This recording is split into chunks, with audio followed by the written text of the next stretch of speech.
Hey guys, this is Spirit and the Owl. Welcome to my channel. You have heard me a little bit here. I'm kind of a little bit tired.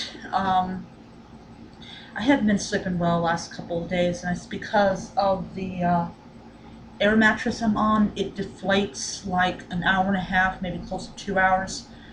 And I know this because I woke up 2 hours after I went to sleep, and it was literally flat. So you gotta pardon me about how I look. My face is just, I'm still tired. Alright, so I'm going to be talking about something that I did blog about, and I don't think I was clear enough on the post, which is why from now on I'm going to try to be a lot more clearer on my posts and make sure that what I'm saying is what I actually mean. Okay, so uh, Ian and Temperance, if I butcher your first name, I'm really sorry. I beg your eternal forgiveness.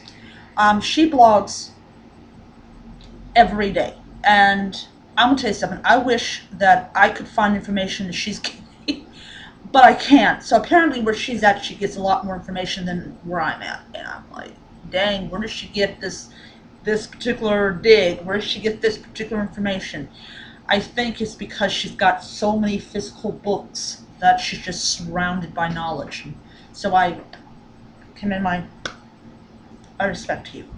Thank you for your wonderful blog. All right, so it's entitled "Ancient Hymns Compared to um, Modern Hymns." Ancient hymns versus modern hymns, but also modern prayers. And this stems from a blog post that I had done on a blog that replaced Timothy J. Alexander's blog, Civic Mass. Uh, and I had posted a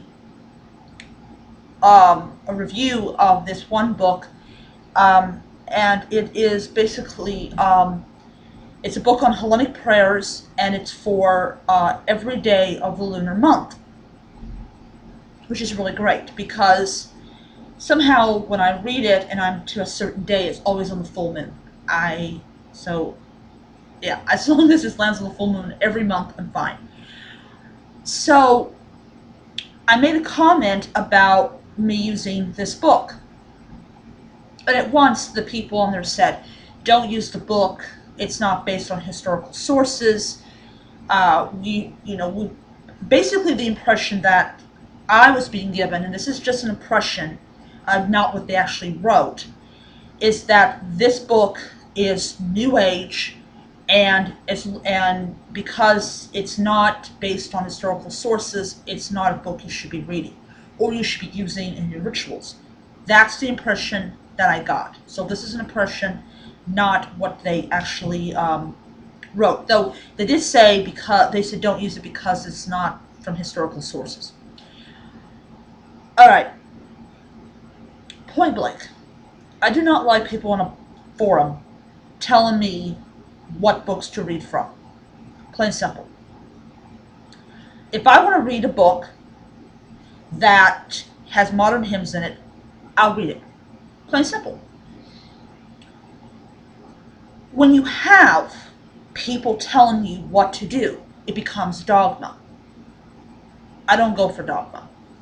If I want dogma, well, who do you think I would go?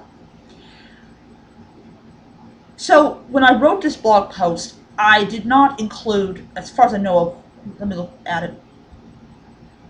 Uh,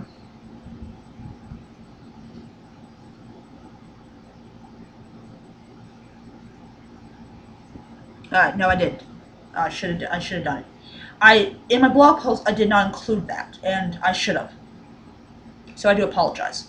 I'm going to go back and I'm going to uh, uh, change it. Anyways, so when we talk about ancient hymns to the gods, um, these hymns would generally include their titles.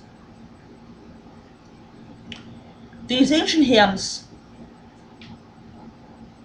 I have read the Homeric hymns, and a lot of them are very difficult to pronounce, especially if you talk about the god title that the gods go by.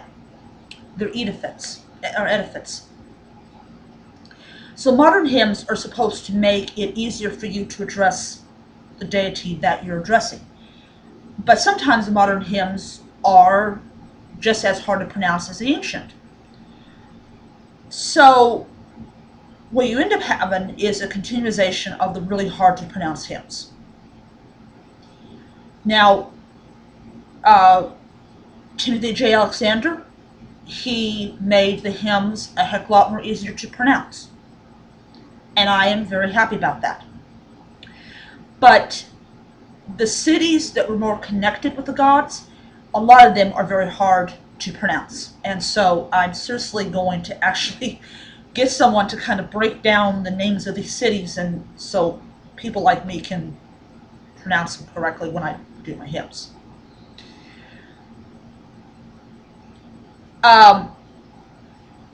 In her blog, she said that modern prayers, she doesn't like modern prayers. Actually, she said, let me rephrase that to be clear. She said that she reads them, and some of them are very beautiful, but she doesn't use them in her practice. I'm totally fine with that. I'm fine with that. Everyone, this is not a dogmatic religion. If someone feels that the prayers are beautiful, yet they don't want to use them in their practice, fine. We're not here to tell the people what to do. I personally, I love using modern prayers. There's a sample book of Hellenic prayers that has a picture of Ikation. That's $1.99. I'm fully intending to buy that book on Friday morning and use the prayers in my ritual. Mainly because I feel that they're good enough for my personal practice. Now they may not be someone else's cup of tea, but for me they are absolutely wonderful, and I absolutely love using them. I'm actually going to stick it on my Kindle so I can just have it there in my hand. So doing this. So my advice for people that are new to this religion: if you find an ancient hymn that you love, go ahead and use it. If you find a modern hymn that you love, absolutely use it. We're not a dogmatic religion, as I said before, and you pretty much can do whatever you want as long as it's not wicked. Alright, so I'm going to leave it here. I hope that you gained something from this video. Please comment. I would love to hear what you have to say. And until next time, may you be happy, healthy, and whole.